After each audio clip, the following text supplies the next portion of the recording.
Kamusta na kayo mga kapatid? Brother Joy to ng Karaoke Pananampalatayang Katotohanan. Maglalakad lang ako ng konti pagkat dito sa amin ay sumikat ang araw. Itong pakikita ko sa inyo itong lugar na to. Yung nakikita nyo na yan. Dati wala to eh. Dito ako dati i-stroll.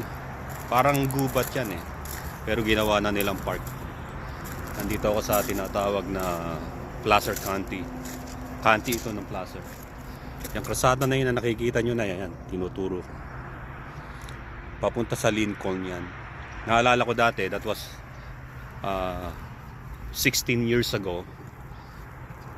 Nilakad ko yan hanggang dun sa bahay ko doon, papunta ron. 15 miles. So nilakad ko ng mga ilang oras din. Tsaka na bisikleta ko na rin yan. Tapos marami ng bahay doon. Ngayon, naglalakad ako ngayon dito. Ito yung tinatawag na walk trail.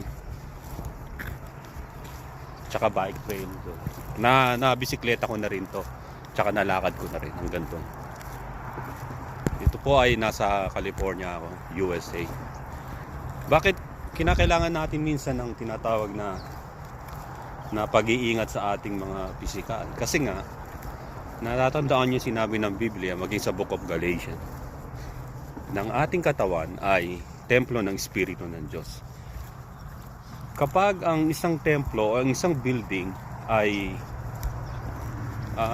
tinipid ninyo sa materials at hindi specific ang pagkakalagay ng mga simento, graba, bakal at mga halo, ay magkukulaps ito. So hinilintulad din tayo ng Biblia sa isang templo na gaya ng sinabi ng Panginoon, di ba? Gibain ninyo ang templong ito, tinutukoy niya ang kanyang katawan ay muli ko itatayo sa ikatlong araw. Ang ating katawan ay templo ng Espiritu ng Diyos. Yan, dati dyan sa ilalim ng tulay dyan, ulitin ko, iibahin ko muna ng konti. May mga nagpipishing dyan, may mga isda dyan.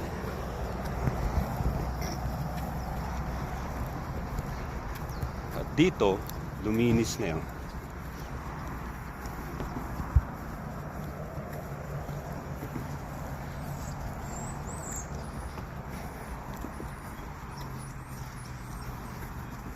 Morning.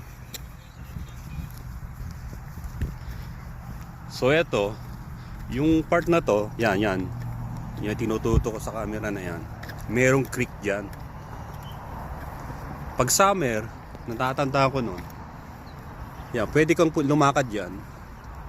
Pagkatapos, pwede ka bumaba sa ilog ron. May mga batang hindi lumalangoy, bumababa lang, mababaw lang naman. Tapos minsan pag makapal yung damot dito, hanggang doon, ang ginagawa ng mga sa county, magre-rent sila ng maraming kambing, siguro mga 100 pieces na mga goats, pakakawalan nila dyan. Pero merong mga barricade. Nanonood kami, kinakain nila. Mga ilang days lang, pantay na yan. Ganyan ang ginagawa nila dyan. Hindi nila minomower. Ito tong trail na to, 2 miles to. So lalakarin ko to. At kailangan ko ng sunshine. Sunlight. Ang ganda Balik tayo ron. Na ang katawan natin ay templo ng Espiritu ng Diyos. Kasi naalala ninyo sa Book of Genesis na ang sabi ng Biblia, di ba? Na ang Espiritu ng Diyos ay hindi na makikipagpunyagi sa tao sapagkat siya ay makalaman. Anong ibig sabihin na hindi na makikipagpunyagi? Binigyan na ng Diyos ng laya ang mga tao kung saan niya gustong pumunta, either mapahamak o mapariwara ang buhay. So wala na tayong ibang maiisip sa buhay natin, kundi kung ano na lang isipin ng tao. So binigyan na tinatawag na free will. Kahit kay Adan pa lang, may free will na siya. Pero ito, free will kung ikaw ay nais mong magkaroon ka ng buhay na walang hanggan.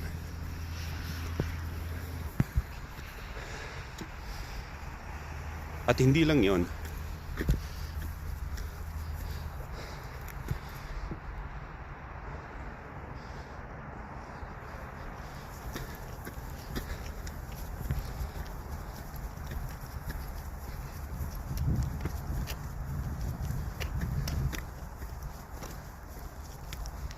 At hindi lang yun, pinalalampas ko lang yung mga tao kasi baka kalain nila, although public ito, binibidyohan ko sila. Nagulat ako, meron palang naglalakad din. So babalik ako ron na binigyan tayo ng free will. At yung free will na yon, either gamitin natin sa ikaliligtas natin o ikapapahamak.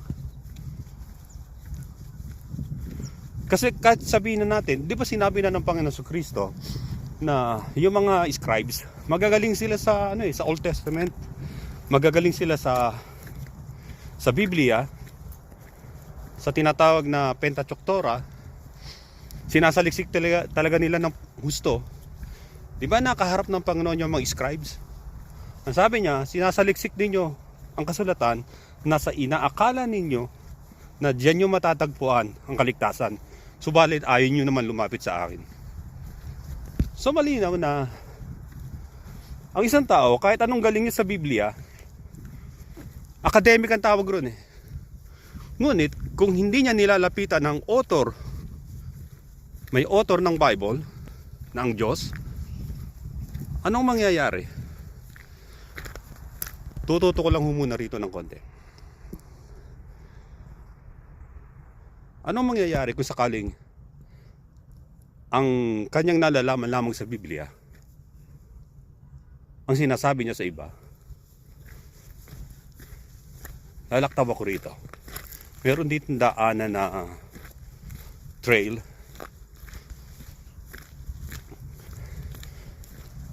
Doon ako lalakad sa makitid na daan. Ito malapad na daan eh.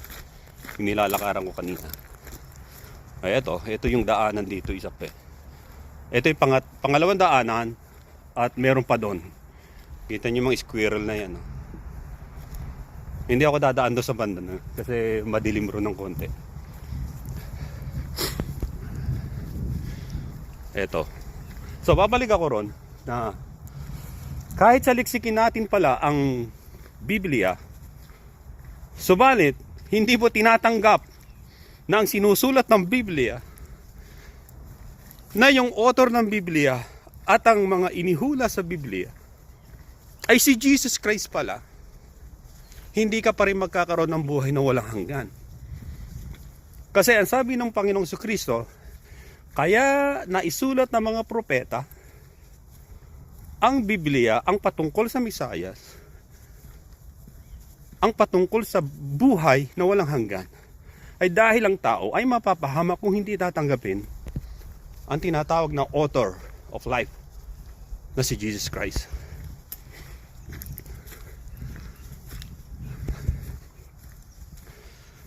Ulitin ko, hindi natin pwede sabihin na sa nalalaman natin sa Biblia ay magkakaroon tayo ng tinatawag na buhay na walang hanggan. Yung knowledge na yon, babalik na ako doon sa main road. Yung knowledge natin na yon sa Biblia ay hindi ito magiging tinatawag na batayan para ikaw ay niligtas ng Diyos. Lahat ng tao pwedeng basahin ng aklat tulad ng Biblia. Pero kapag hindi niya tinanggap ang nag-iisang pangako sa Biblia na tagapagligtas na si Jesus Christ, ay baliwala. Ibig sabihin, pinagsayangan mo lang ang iyong buhay sa baliwala. Ngayon, isa sa mga bagay pa ganito, Maaaring sinasabi ng iba sa inyo na paano na lang yung mga tribo at mga tao, halimbawa sa Amazon, yung mga Amazon tribe, mga Amazonians, na they don't believe, they don't believe in our Lord Jesus Christ, tsaka wala pa silang Bible. Paano na lang yun? So, meron tinatawag na case-to-case basis sa Biblia. Sinabi niya sa Book of Romans, nang sabi na ang mga taong walang naririnig na salita ng Diyos, o mga taong wala pang tinatawag na pagkakaalam patungkol kay Jesus Christ, sila ay hahatulan sa sa kanilang katutubong bait, o yung tinatawag na human instinct. Doon sila hahatulan ng Diyos. Kaya kung ang isang lugar o ang isang tribo na barbaric ay sila ay hahatulan ayon sa kanilang mga katutubong bait. Kaya mapalad tayo kung tayo ay nakakarinig ng salita ng Diyos katulad ito, na may kalayaan tayo.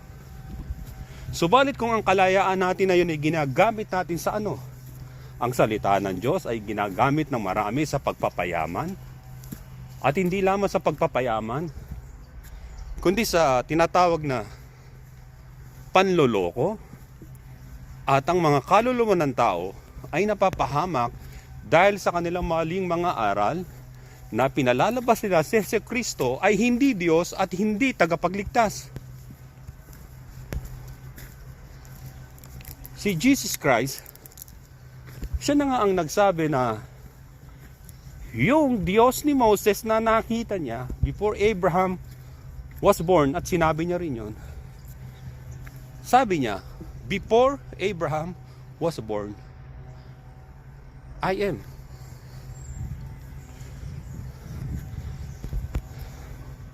So isang maliwanag yon na salita ng Panginoon na walang iba tayong dapat paniwalaan, panaligan at sampalatayanan, kundi ang sinilita ng Panginoon na siya lamang ang daan, katotohanan at ang buhay. Si Jesus Christ, siya ang daan, katotohanan at ang buhay. Maaring pwede nating sabihin yan kahit nakapikit mata tayo, na unconscious tayo, o alam ko na si Jesus ang daan, katotohanan at ang buhay. Ano na sa iyo ngayon? Mahalaga ba yon? Maraming mga tao na maari bukang bibig nila si Jesus Christ, tulad halimbawa na Christmas. Yung Christmas, Pasko. Alam nila may Christmas, pero ano ang reason sa season na ito? Anong dahilan kung bakit si Jesus Christ ay nandun sa tinatawag na season, yung Christmas season? Mga kapatid, kung hindi natin malalaman ito, ay para tayong puno na nabuwal katulad nito. Eto, natatandaan ko, itong puno na to, nakatayo pa to. Pero nabuwal ito, siguro wala pang masyadong nabubuwal na puno rito. Yan, halatang bago lang. Ano sabi? Kung wala tayong matibay na pananalig sa Panginoon, tayo ay tulad ng mga puno na yan na nabuwal. Walang ugat, wala nang ugat nabulok yung ugat niya.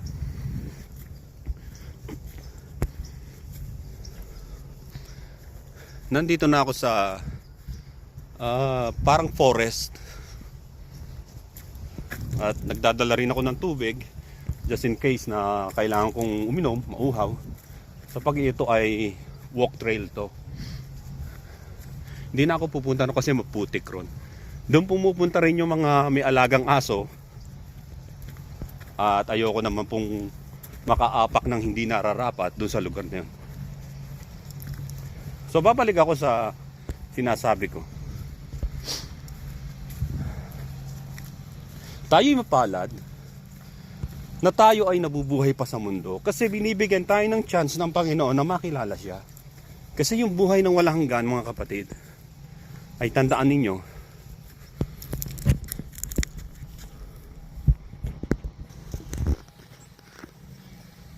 yung eternal life na binibigay sa atin ay free of charge.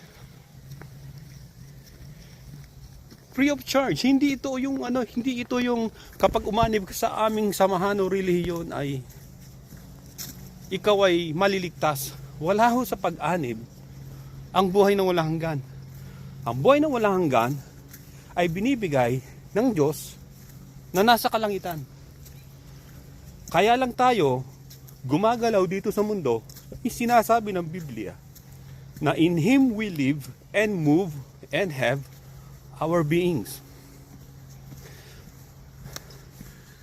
Kung sinasabi natin na ang kaluluwa ko ay maliligtas kasi umanib ako sa isang sekta, sa isang relihiyon, sa isang samahan, ay ikaw ay nagkakamali ron. Sapagkat sa iyong deathbed, kapag ikaw ay nararamdaman mo na mapupugto na ang iyong hininga, yung hininga ng buhay ay mawawala na sa'yo. Ang makikipag-communicate na lamang sa'yo ay ang iyong kaluluwa. At sinisiguro ko sa'yo na ihingi ka ng habag at awa sa Diyos, sa tunay na Diyos. At mapapakinggan mo ang mga bagay na hindi mo akalain na mangyayari sa'yo sa panahon na yon na ikaw ay nagdidelirio. Ito yung tubig, ito yung ilog na sinasabi ko. Ay, yung ilog na yan. Yan, may squirrel doon. Ang buhay natin ay tulad din ng agos ng ilog na ganyan. Na akala ninyo walang katapusan yan, doon matatapos yan. Yung creek na yan, nasundan ko na yan, doon yan sa may papuntang Antelope, California. Yung tubig na yan. Yan, makikita niyo yan. May katapusan kahit ang agos ng tubig. Although sinasabi ng iba, yung tubig, yung agos ng tubig, water can make a way para umagos siya. It can make a way, pero may hangganan. Either yung tubig na yun ay muling babalik sa dagat, o babalik ito doon sa lugar na hindi natin inaakala na meron palang hangganan. Kaya mga kapatid, ang buhay natin sa mundo sa inaakala natin na walang katapusan ang inyong pagsasaya, walang katapusan ang inyong selebrasyon sa mga birthday. Kayo ay inaanyayahan ko na kusa kayong pumunta sa mga sementeryo, kahit kayo lang mag-isa. Di ba ang nakikita nyo ron ay mga tinatawag na tombstone, libingan ng mga tao. Iba't ibang edad sila. Ibang edad. Ganon din tayo. Sa mga nakalibing na yon, kahit na ilagay pa nila engineer, pagkatapos yung pangalan at last name, date of birth and date of death, sasabihin ng mga tao, who cares? Kahit sinong kilalang mga tao. Kahit sabi mo pang President Abraham Lincoln, nakita mo yung libingan niya, o dito, sina Washington, George Washington, sasabihin ng mga tao, who cares? At kahit hindi lang yon, kahit sa puntod ni Jose Rizal doon sa Luneta, ano sasabihin ng mga tao? Who cares? Hindi na yun ang natitignan nila, hindi na yun ang nakikita nila. Anong sinasabi nila? Yung hirap ng buhay na nararanasan nila. Kaya kung sino mang bayani ang inilibing sa mga libingan ng mga bayani, sasabihin na maraming Pilipino, who cares? Kasi nga, ang mga Pilipino ay tinatawag na, meron silang tinatawag na reason. Meron silang reason sa buhay nila. Bakit Bakit ang mga bagay na naitala na o sa historia ay wala na silang pakialam? Because we're looking for the future. Tayo. Kaya mga kapatid, bakit ang mga tao hindi nila matanggap na kahit sino bang kilalang tao na namatay, naging bayani, ay who cares? Kasi sila'y nanatiling patay. Hindi katulad ng Panginoon Kristo. Siya'y nabuhay ng ikatlong araw.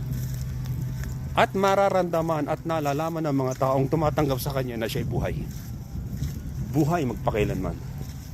Tulad ng sikat ng araw na yan. Nakikita ninyo? Tulad yan ng isang camera na nakafocus sa atin.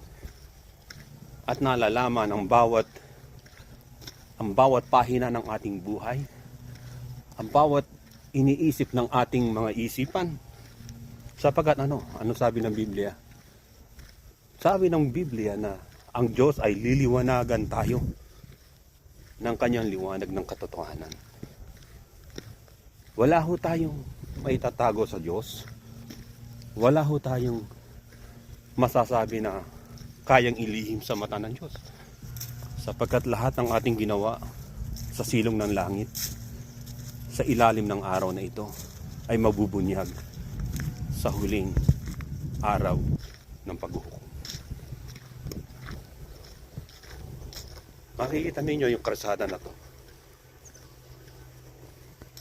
Yan po ay merong tinatawag na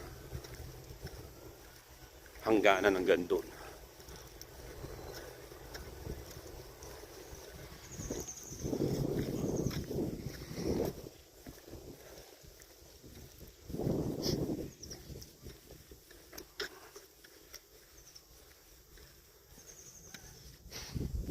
Medyo lumalamig na ho rito yung simoy ng hangin. Itong nasa kanan ko rito, golf course yan.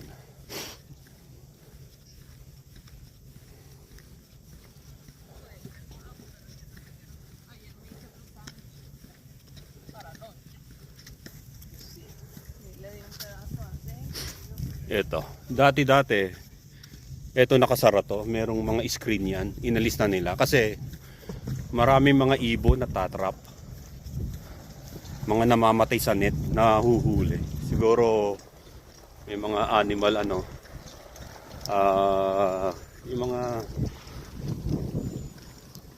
yung mga tinatawag na sinasabi siguro nila baka animal abuse yung ginagawa nyo, inalis na nila dito.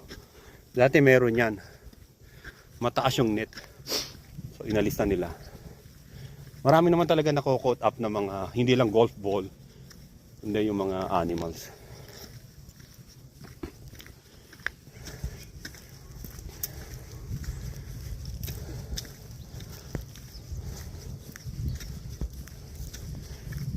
Lakad muna tayo.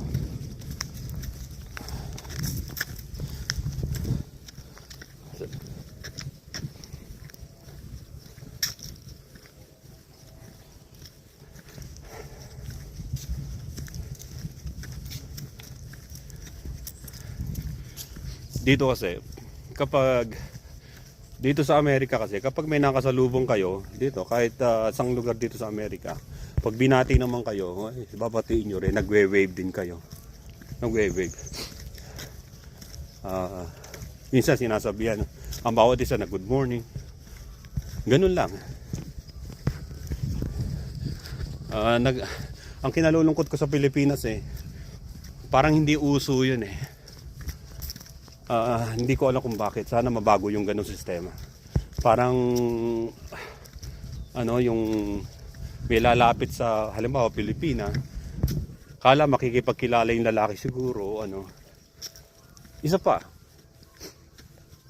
tandaan ninyo, ang kaligayahan ng tao ay hindi ho nasusukat sa yaman. Although marami nagsasabi na hindi ka mabubuhay kung wala kang pera. Ang tawag ho doon ay sarcastic answer. Sarcasm ho yung ganun. Ang tao, mabubuhay kahit wala kang pera. Because God said, look at the birds of the field, birds of the air.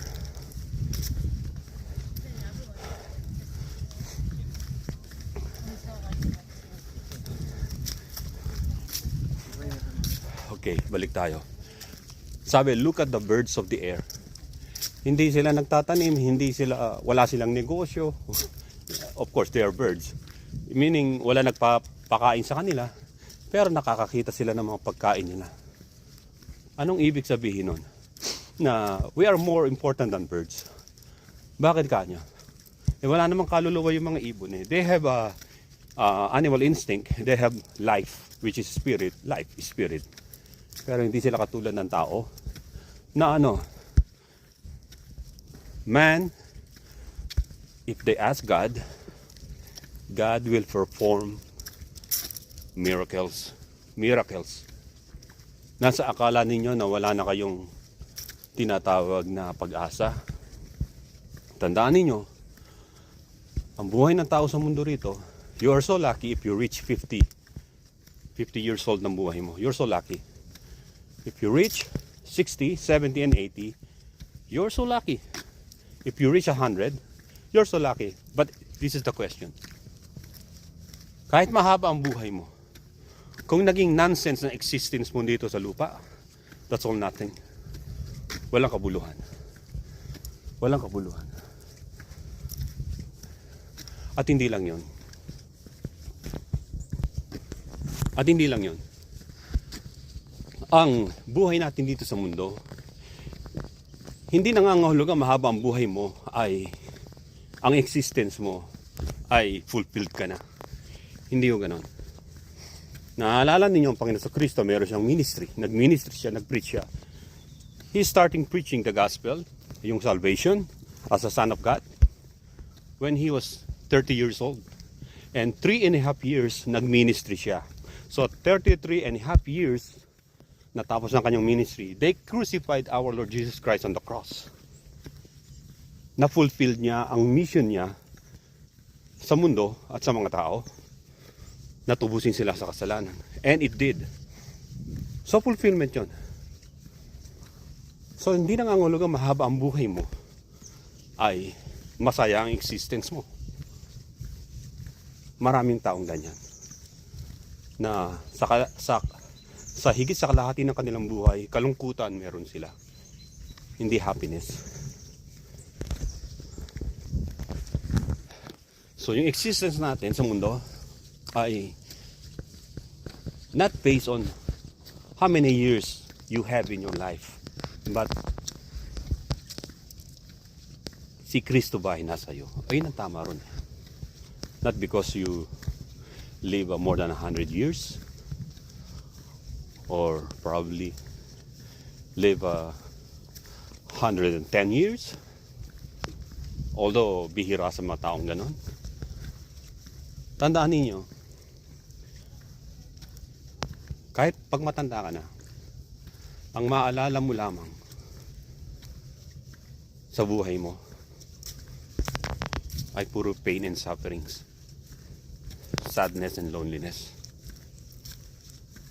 Yung percentage ng happiness mo sa buhay ay it won't gonna pop up. Hello. It won't gonna pop up. Hindi lalabas yan. Sapagkat ang nararamdaman mo, pain, suffering, sadness, rejection, yung mga tao na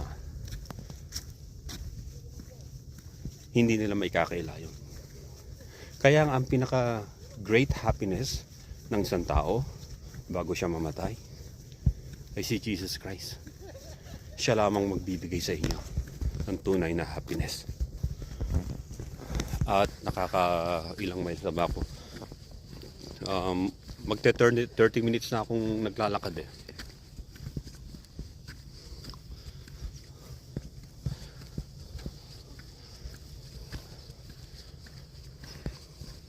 Tahimik rito at magandang maglakad talaga. At ito pa rin yung kanan ko, golf course.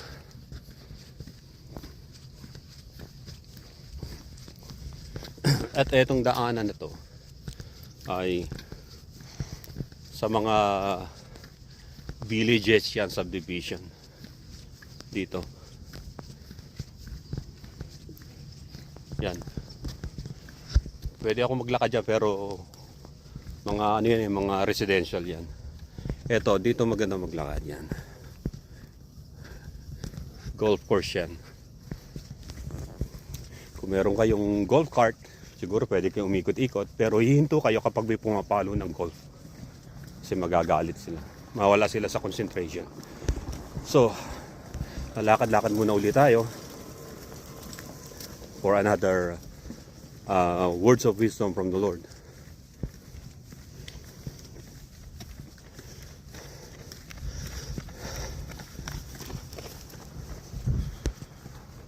Dati, lakad muna ako kasi ngayon ulit ako naglakad na ganitong kalayo. Dati kasi, di na jogging ko to. Nakakatatlong balik, 4 na balik ako rito. Kung 2 miles to, 2 miles, pagbalik mo, 4 na.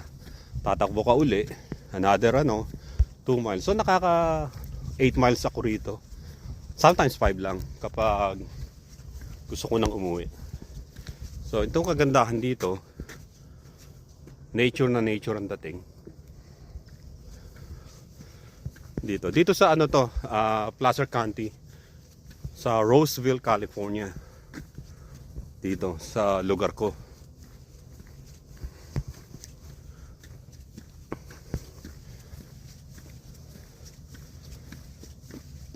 Tatabi ako rito para for another nilipat ko lang sa kabila.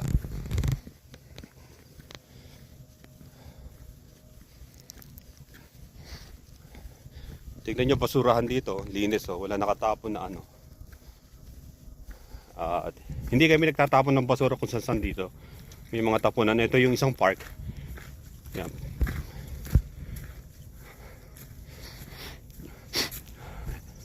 Yan, kung gustong mag-sit up, meron dito. Okay. Yan Ito.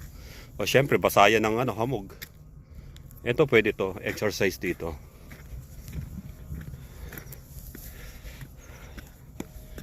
Ito.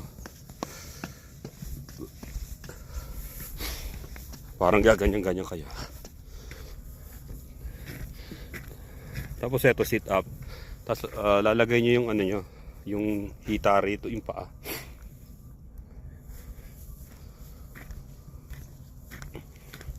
Ito, basa rin yun. Yan. Parang pool bar. Ito rin. Kung gusto ninyong lumakas yung braso nyo, nandyan. Itong bangko na to, hindi ko alam ang purpose nito nakaupo lang siguro. Of course, when you're tired, upo dyan. The problem is, basa.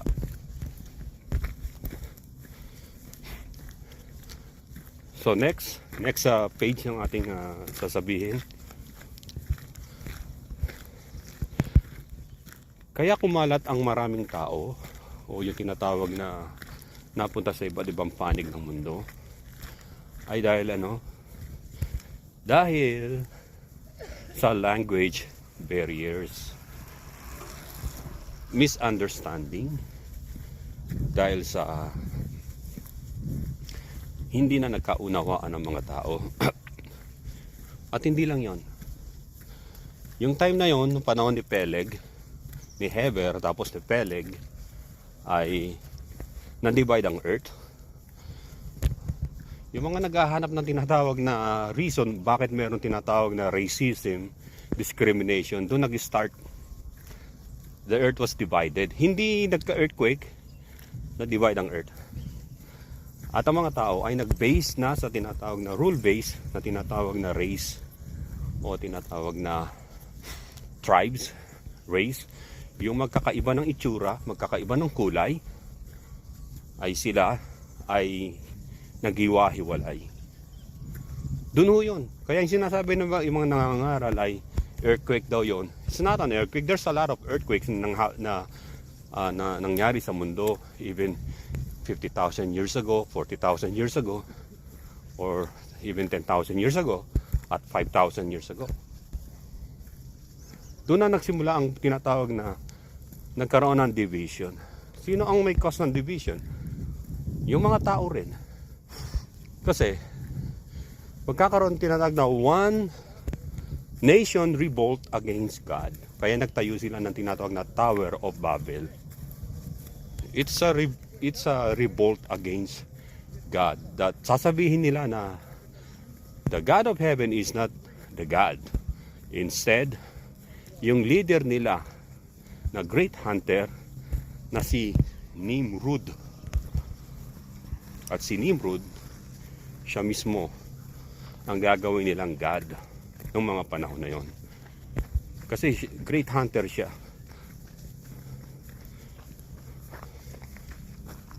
When we say great hunter,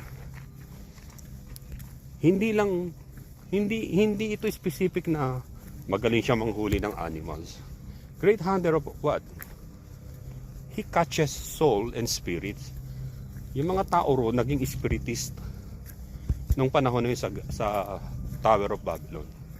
That's why God confused their language para hindi sila magkaintindihan at para yung mga ritual nila ay mawala. At sa nagsimula ngayon yung tinatawag na discrimination, dun din. Kasi kung hindi gagawin ng Diyos yun, ay magpapatayan sila ng magpapatayan dun. Kaya yung mga tao ay nagkanya-kanya silang umalis sapagkat nagkakaroon na ng skin, yung color ng skin na magdi-discriminate sa kanila. That's why. Yung sinasabi ng ibang scientist na nanggaling lahat ang tao sa Africa, wala namang fruit talaga dun eh. Sabi lang ho nila, kasi nga pilit nilang idinuduktong na ang tao ay nanggaling sa apes. Hindi ho nanggaling sa apes. Ang tao, sabi ng Biblia, ay dust of the earth. At ang sabi rin ng ibang talata ng Biblia ay tinawag tayo na worm o tulad ng mga bacteria or something na walang problema doon. Kung yung dust of the earth na yung which is the stardust ay merong microorganism doon at ginawa ng Diyos na isang fully man, yun ang tao ay ng tunay na evolution sa tao na from microorganism ay ginawa niya from the dust ay ginawa niyang fully man. It's nag-evolve as a natural man, fully man, ay wala hong problema ron sapagkat yun ay pamamaraan ng Diyos sa tao. At yung other animals, they came up from the ground of the earth. Mga microorganism din na naglitawan. Sa Diyos ay isang araw lang, pero sa calendar ng mga tao ay it took millions upon million years ang process. Pero sa mata ng Diyos, sa kanyang kalendaryo, sa kanyang araw at oras ay one day lang. Ganon din ang tao. Huling nilikha ang tao, di ba? On the 6th day. Nung nilikha ng Diyos ang tao, kumpleto na, may araw na, may mga bituin buwan, nandun na rin yung mga animals, at hindi lang yun. Naglagay siya ng tinatawag na Garden of Eden. May isang lugar na tinatawag na Eden.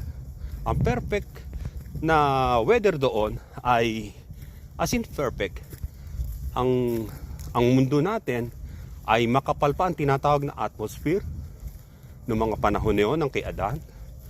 At wala pang tinatawag na butas, yung ozone layer, wala pa. Kaya ang mga animals noon ay naging giants, naglakihan. Even Adam. Did you know Adam? He wasn't like a normal height like us. Sabi ng Biblia, maging doon sa mga binasa ko kahit sa Ezekiel, makikita ninyo na ang height ni Adam ay he reaches about 200 plus. Katulad ng height ng angel. Because man was created a little lower than the angel, sabi ng Bible. So, kung ang angel ay 144 cubic feet, about 216 feet. Si Adam ay little bit lower than the angel. So ang height ni Adam ay he's taller than mga trees of Libano o Lebanon tree na halos ka-height niya. May makikita niyo sa Bible, diba? Pag tinatawag sila ng Diyos, sabi ng ibang verses ng Bible na nakikita yung ulunan nila. Parang ganito mga puno na yan, no? Nakikita niyo yan? Natural, hindi na ako aabot sa height na yan. Nasa mga 50 feet yan eh. So si Adam ay mataas pa dyan. At of course yung mga animals tulad ng mastodon, dinosaurs. Ano meron doon sa dinosaurs? O di ba malalaki sila, mga tinatawag na terrible lizards. So anong pwedeng gawin ni Adam doon? Ipepet niya lang yun.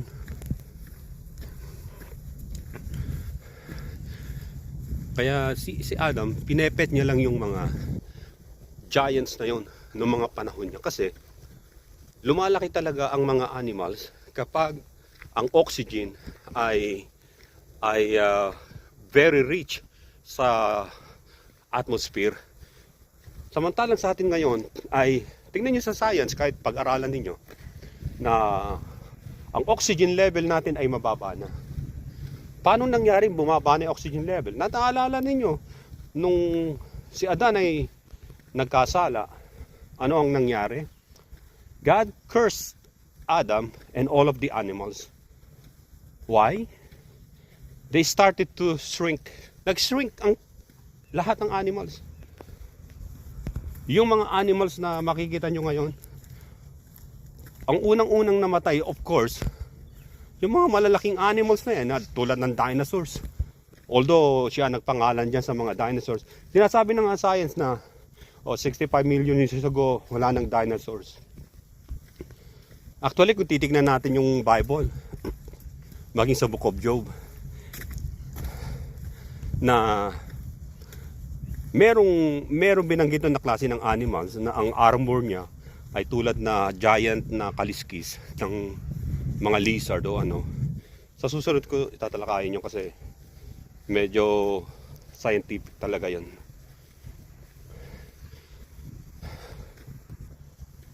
So, pero doon sa Biblia ay susunod ibubuksan ko sa next topic ko yon, yung ganon.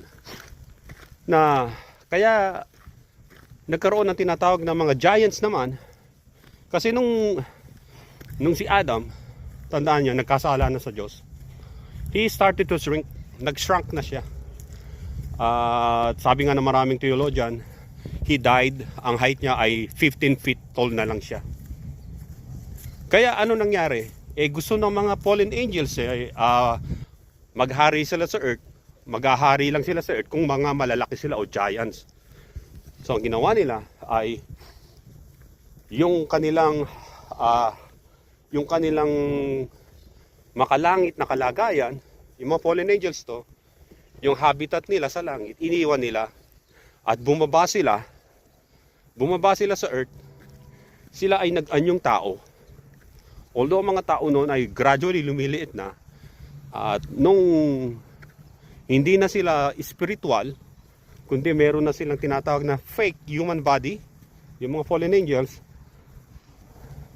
sabi nga na ibang mga culture, mga Anunnaki sila, at sa Bible naman, Nephilim, ay sila yung dumami sa mundo. Sila yung mga remnants ng mga dinosaurs, o yung mga remnants ng mga malalaking mga animals na yun, nung panahon na yun, ay sila yung mga nag-consume, sila yung mga kumain, kinanibalay sila, kahit mga tao. Yun yung outside do sa Garden of Eden. Kasi maalala nyo, pinalayas na si Adam sa Garden of Eden. Nung nasa Garden of Eden siya, outside naman ng Garden of Eden, nandun yung mga giants na mga dinosaurs, giant centipede. Hindi naman pwede pumunta dun sa Garden of Eden yung centipede. So iba yung Garden of Eden. Garden lang yun sa loob ng Eden, which is yung place na pinaglagyan kay Adam. So ito na yung malapit na ako dito sa pinaka taluktok ng dulo ng aking nilalakad. Ito po ay California. Sa Roseville, California. Yung kotse ko nasa kabilang parking doon.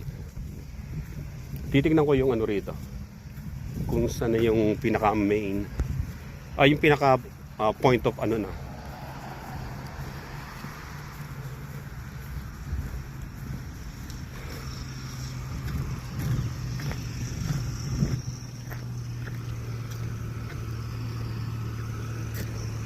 Oh, 3 miles. Right here. 3 miles pala, not only 2. So naglakad ako ng 3 miles. Babalik ulit ako dito. Ito ang ganda ng bahay na itong ano, swerte. Nasa trail lang siya, yan.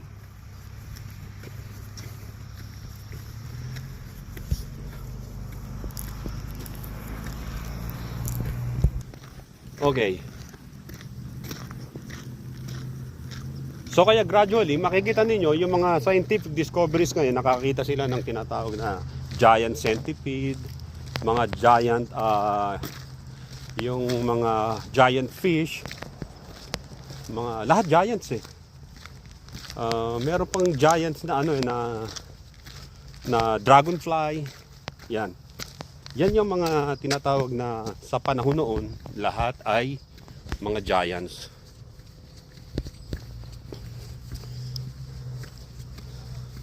At hindi lang yun, hanggang sa nag-shrink ang mga tao at ibang animal because God cursed them. At hindi lang yun, lalong nag-shrink ang alin nung si Noah na ang dumating. Si Noah, ang height niya, according sa mga historical and mga scientific, not scientific, but hindi nga tinatanggap ng science eh. But the theological expert opinion and explanation. Si Noah, yung height niya is 13 feet tall. At yung mga anak niya ay tulad ni na Ham, Shem, Japhet ay nasa 8 feet hanggang 10 feet tall. Kaya no wonder why yung mga bato nung panahon noon, malalaking bato na naiusog nila, nabubuhat nila, nalalagay nila sa tamang ano. Kasi they have their own technique tsaka strength yung mga tao na yun. Kaya nung panahon ng baha, sabi, ang earth ay gigibain ng Diyos, i-reshape niya sa pamamagitan ng baha. 120 years clock down yun. Ano yung clock, naka-clock na, naka-oras na. Parang ano na, yung finish na yung button na the people on the earth has only 120 years. Yung mga anak lang, yung mga lahi lang ni Noah, ang hindi nalahian ng mga Nephilim. Kasi sila ay nagtago, sila ay sa isang specific na lugar lamang. Sabi ng iba, sila ay nasa parting Armenia, yung hilly mountain doon, yung bundok doon, between Armenia and what you call that, yung Turkey, yung mga bundok doon. Yung kung saan nag-rest yung tinatawag na Noah's Ark. Sinabi ng Diyos kay Noah na 120 years from now, build an ark. So, nag-build siya ng ark. Ang mga ginamit niya ay, sabi nga ng iba, paano na i-build niya? Meron bang mga modern tools? Tandaan ninyo, yung sinasabi ng mga archaeologists na mga Iron Age, nangyari lang yan ng Iron Age. But actually, ang tao noon, di ba meron tinatawag ng mga hunter-gatherers? Gumagamit sila ng mga, alam niyo yung mga bato na, yung mga pana gawa sa bato. Yung mga anak ni Cain na pinalayas ng Diyos doon sa Garden of Eden, tandaan nyo, pinatay niya si Abel. They are the one who first discovered the iron. Sila yung nakadiscover ng iron. Pero in the process of time, Nawala na sila sa Bible, dun sa mapa ng Biblia o sa genealogy kasi they've been defeated by the giants. Yung mga Nephilim, mga lahi ni Cain. They've been devoured. Namatay sila lahat. Kaya ang nangyari ay lahi na lamang ni Seth ang nakaligtas. At natatandaan ninyo na si Adam ay meron pang 23 sons and daughters doon. Sila yung mga nalahian ng mga Nephilim, yung mga ibang anak niya. Pero yung lahi ni Seth ay nakaligtas. Sila yung mga makikita ninyo mula kay Adam, kay Seth, hanggang sa panahon ng Panginoon Kristo, hanggang sa panahon natin, galing tayo sa 3 sons of Noah, ay tayo lang yung mga nag-survive. Yung other people doon, na so-called look-like people, yung mga ang itsura ay hindi naman mukhang tao, pero parang tao. They've been manipulated, yung DNA nila. Kasi magulo ang panahon noon. Isipin nyo, yung mga demons nagbabaan sa earth. At yung mga fallen angels, at yung mga tao na nadatan nila, ginawa nilang asawa. Ginawa nilang parang piggery, parang laboratory. Nag-invento sila ng iba't ibang klase ng humanoid. Yun talaga yun. Yun talaga yung mga causes nun. Kaya ginuno ng Diyos yung earth.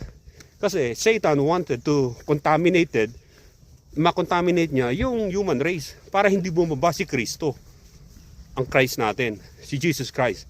Kaya kasi para contaminated na yung mga tao, ibig sabihin, nagro-rule na yung demonic forces sa earth. In a matter of flesh and blood. That's what the Bible says. Na sila ay bumaba. Yung mga fallen angels na yun.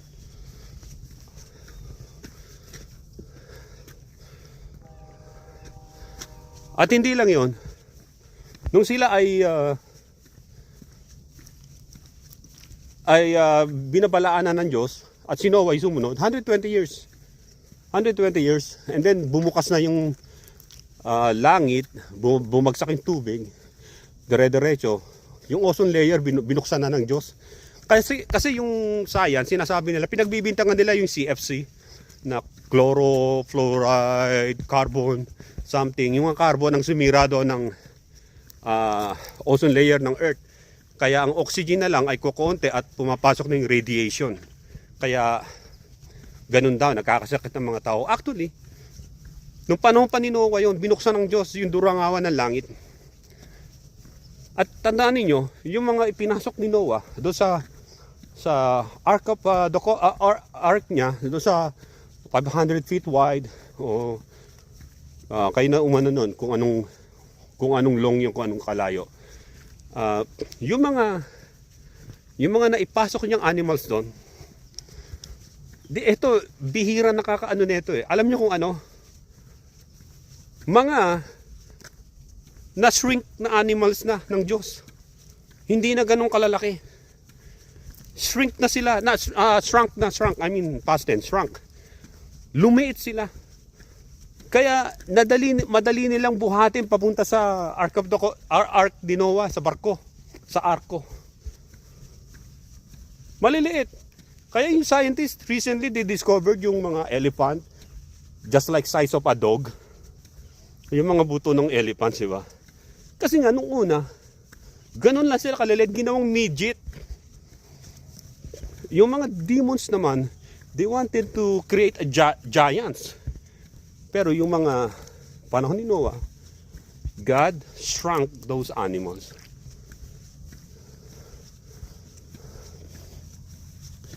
Pinaliit nila para, of course, magkasya sa Ark of Noah. Hindi dahil nag-evolve. No. It's not even adaptation. The reason why, so the reason why na nagkasya yun doon, lahat ng animals, dahil tulad ng tiger, size ng pusa, parang ganun. At yung iba na natiling pusa, ganun kalalaki. At yung ibang mga tiger, lions, they started to grow up. Kasi walang predators. Kaya lumalaki sila, kumakain sila ng kumakain ng mga pagkain na ibang klaseng animals. At actually, yung mga lions, mga tigers noon, nakikita ninyo sa mga digestive nila na nakita, kumakain sila ng mga fruits and mga plants noon. So, dahil ang tawag rito, pwede sila kumain ng karne, herbivore, carnivores, doon sila nag-stick. At dati yung panda bear ay dati carnivores yan. Ngayon, dahil nag-shift na mga weather sa earth, nung kumalat na sila, ay naging herbivore na, kumakain na siya ng mga kawayan o yung mga gulay-gulay dahon. At yung ibang animals naman ay omnivores. Subalit ang tao, tandaan ninyo, ang tao ay hindi ho nag-evolve from apes to man. Hindi ho nag-evolve. Kasi yung mga nagsasabi niyan, they don't have a spiritual knowledge or tinatawag na pagtanggap sa katotohanan na noon, nung nilikha ng Diyos si Adam, he was huge, a giant himself. Subalit nung nagkasala sila, they started to shrink at naging isang na lang sila, katulad natin na normal height, yung mga tao ngayon. Dahil tuwing kayo sa langit, may ozone layer dyan. Yung ozone layer, so thin. Ang ozone layer ay manipis na. At yung mga radiation na nanggagaling sa araw that causes us na magkaroon tayo ng cancer, mga diseases, namamatay yung mga cellular natin sa brain, sa katawan. Kasi yung mga radiation natatransfer na sa plants and animals, tapos i-consume natin, kakainin natin. Kaya yun ang magiging cause ng kamatayan ng tao. It's proven in science also. Kaya kapag kayo ay naglakad sa initan ng araw, yung 12 o'clock hanggang 3 o'clock, malakas yung radiation dyan, it will causes na sa inyo na skin cancer kung wala kayong sunblock o sunscreen. So kaya ganun ang pangyayari sa ating mundo, na kapag niliwanagan natin na ang worldwide flood ay totoo, as in talagang nangyari. Ngayon, ang tanong rito, kailan nangyari yun? Kung babasahin niyo sa Biblia na si Adan, binilangan lang siya ng years niya after na lumabas na siya doon sa Garden of Eden. Nung lumabas na siya. Pero nung nabuhay siya, either nabuhay siya ng maraming taon, maaring thousands of years, millions of years. Dahil siya ang nagpangalan sa lahat ng animals. He lived there in a garden, or in a place called Eden, at siya ay pumupunta doon sa Garden of Eden para alagaan yung mga nandun sa Garden of Eden na mga bunga na nagbibigay ng buhay, mga puno. Pero lumalabas siya sa Garden of Eden, pumupunta siya sa Eden because the earth called already Eden. Not earth, but Eden. Place of living things, lahat. So lumalakad siya, kaya yung mga nakukuwang mga pairs of footprints na malalaki na naka-embedded sa mga rocks, kahit sa mga porous rock lang naka-embedded doon. 3 feet, 4 feet long yung footprints. Mataas yun, matangkad yung may-ari nasa mga hundreds to 100 feet tall, which is nagko-correspond doon sa tinatawag na height ni Adam na a little lower than the angels, kasi mga angels 216 feet tall. So kapag hindi na natin nilaliman o tinaasa ng ating antas sa mahiwagang himala na ginagawa ng Diyos sa mundo nung araw pa, ay hindi natin maunawaan ang mga bagay na ito. Kaya nga sabi ng Biblia na darating ang araw, sabi ng Panginoon Kristo, ang mga tao ay magiging katulad ng mga anghel sa langit na hindi na mag-aasawa. Inuulit ko, hindi na mag-aasawa, hindi magiging katulad ng mga fallen angels na nag-asawa sa mga tao sa earth. Hindi tayo ganon. At kapag tayo ay binuhay na maguli, tayo ay magiging katulad ng mga anghel sa langit at hindi na mag-aasawa. Hindi tayo mag-aasawa naman sa mga anghel sa langit. So makikita ninyo yung principles ng Diyos na He saved us so that we can be with the Lord forever and ever and ever. At hindi lang yun, makikita natin ang mukhaan ng Panginoon. Makikita natin na si Jesus Christ ang tunay na daan, katotohanan ng buhay. Siya ang buktong na anak ng Diyos na buhay at siya ay Diyos na nagkatawang tao para iligtas tayo. Kaya ayun po ang napakagandang katotohanan nito. At tatapusin ko yung pagsasalita ko na ito hanggang sa makarating ako doon sa pinagsimulan ko. So 6 miles ako just in case na meron pang gigabytes yung aking cellphone sa pagre-record kong ito. So ayun ang kagandahan yan na ano bang ginagawa ng mga anghel sa langit? Nagpupuri sa Diyos. At ang sabi ng Biblia, di ba yung mga anghel sa langit ay nakakalipad? We can fly.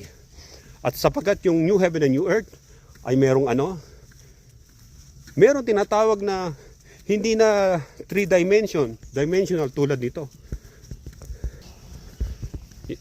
Ang dimensional ay sa earth lang yan.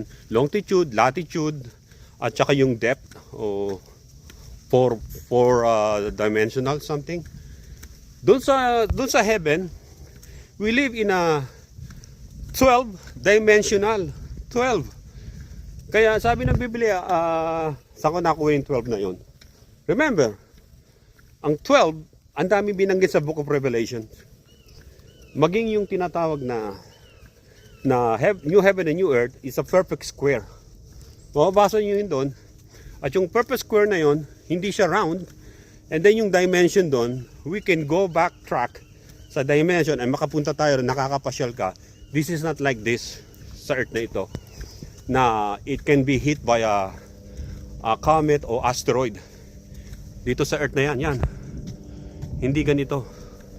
Yung sinasabi ng Diyos na tahanan natin ay may 4 corners, which is mga dimensions yun. Bakit dimension? Meron 3 gates sa east, sa west 3 gates, 3 gates. Makikita ninyo is 12. Kaya meron 12 dimension ang new heaven and new earth. Kaya we can go back. You know why? In new heaven and new earth, we can go back to the past. Makikita natin how God created the first earth and then all of the animals. And we can travel back to the past, like billion years ago, 4 billion years ago, even how God started the whole universe in the process. Kaya makikita natin yun doon. Kaya anong dapat natin gawin? Stick with our Lord Jesus Christ. Believe in the Lord Jesus Christ. Kasi nasa Kanya ang key and knowledge of the kingdom of God, kingdom of heaven. So yung kingdom of heaven ay the key and the knowledge of kingdom of heaven ay binigay na sa mga nanampalataya sa Kanya. Basahin nyo sa Book of Luke, sa Gospel of Luke. Yung knowledge of the kingdom of heaven ay i-deliver na sa atin. Kaya we cannot say, ang buhay ko rito sa mundo, ganito na lang. No, it's just temporary. It's nothing compared to the glory na makakamit natin sa Panginoon. It's nothing compared to the glory. Kaya wag tayo magrereklamo. Kahit hindi ka naging mayaman sa mundo na to, who cares? Who cares? Kahit hindi ka naging doktor, hindi ka naging abogado, hindi ka naging bilyonaryo o milyonaryo, who cares, right? Kaya nga, sa Bible, ang sabi na ang tao raw, ang buhay ng tao ay hindi nababase sa dami ng kanyang tinatangkilik. Hindi yung nababase doon. At hindi rin nababase sa dami ng kanyang mga kaibigan. Sapagkat hindi lahat ng kaibigan ay magiging tapat sa'yo. Kapag ikaw ay nagkasakit na, nalusaw na mga laman mo dahil sa cancer, namayat ka na, iba na yung itsura mo, para ka ng alien, iiwan ka na unti-unti na mga yan. Hindi sila nangihilakbot, kundi para sa kanila ikaw ay isang basahan na lang. Subalit ikaw na sa inaakala mo marami kang kaibigan, tandaan mo, walang kaibigan na matuwid at matapat kundi si Jesus Christ. Maring sabihin mo, Diyos siya kaya mabuti siyang kaibigan. Ayun nga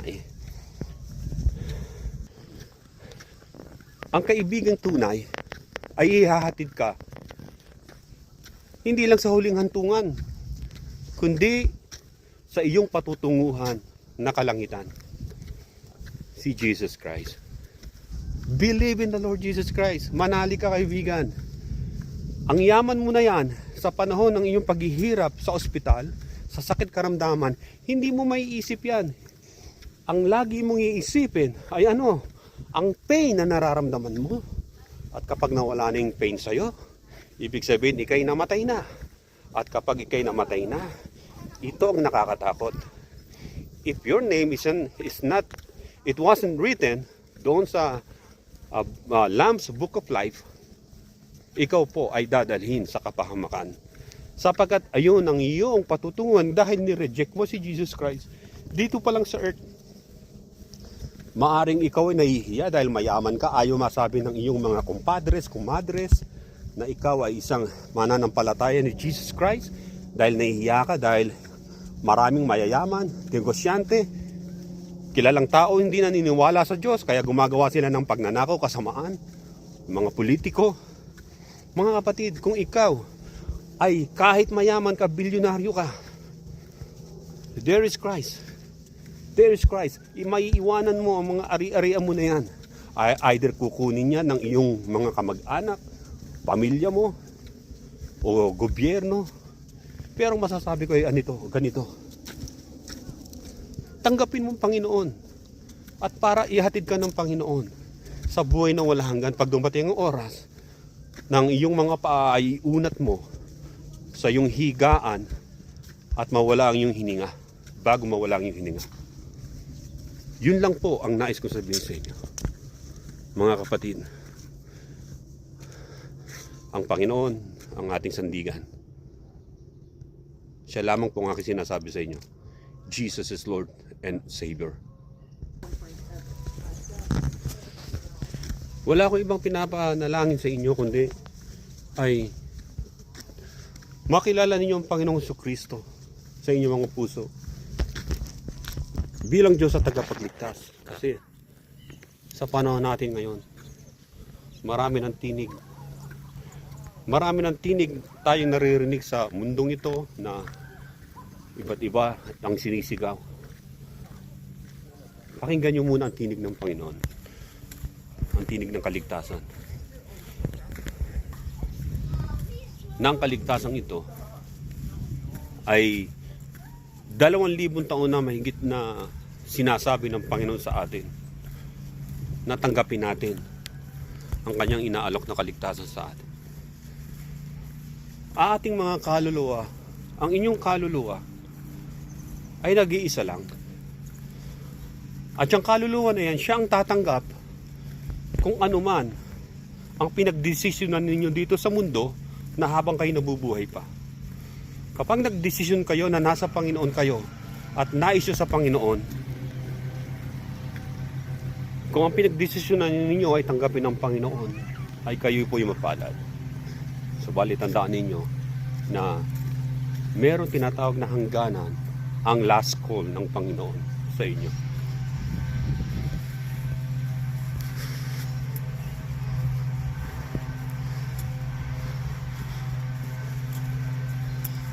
At hindi lang yon. Huwag nating isipin na sabihin nating saka na lang ako tatanggap sa Panginoon. Saka na lang ako maniniwala sa Kanya. Huwag niyo na ipagpaliban. Ang sabi ng Biblia na this is the day of salvation. This is the day of salvation. And this is the day na ikaw ay tumanggap sa Panginoon at maligtas ka. Mga kapatid, inaanyaya ko kayo. Kayo mga wala pang pagtitiwala sa Panginoon at pagpapasya. bago mahuli ang lahat sa atin, tanggapin ninyo ang Panginoon. Ang sinasabi ko sa inyo ay ang huling yugto ng ating buhay dito sa mundo, na kung wala si Kristo ay wala po tayong magagawa.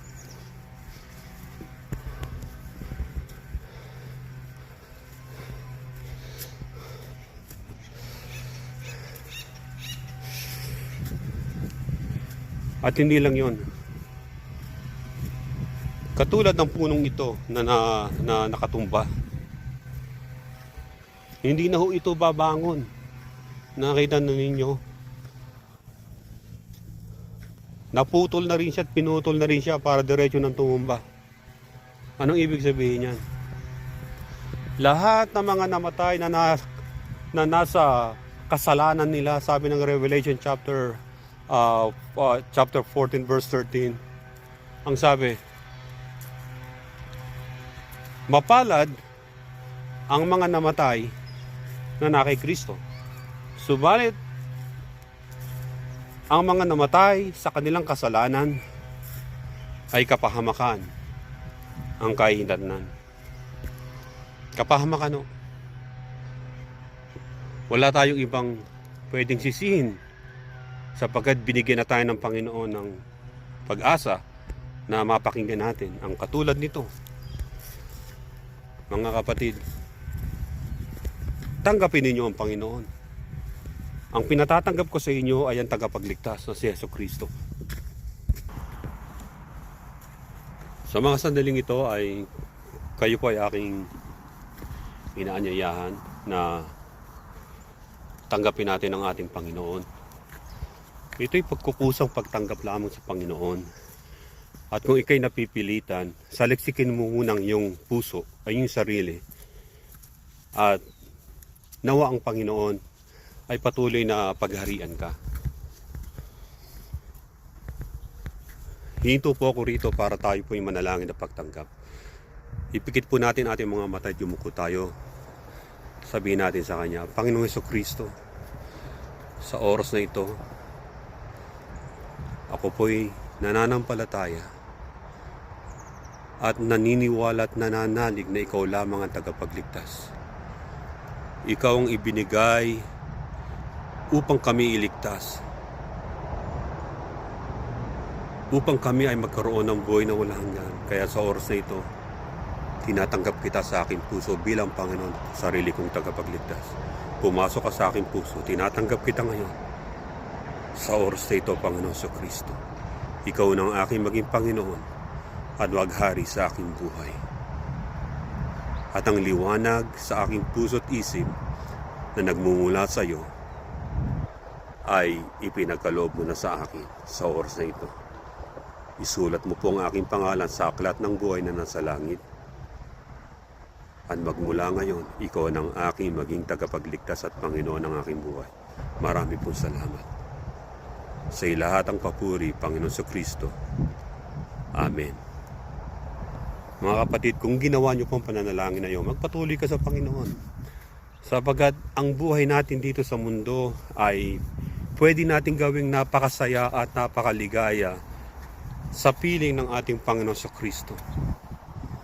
Sa piling niya lamang, tayo po ay magkakaroon ng peace of mind. Maraming po salamat muli. Itong inyong kapatid na si Brother John ng Creoke Pananampalataya at Katotohanan.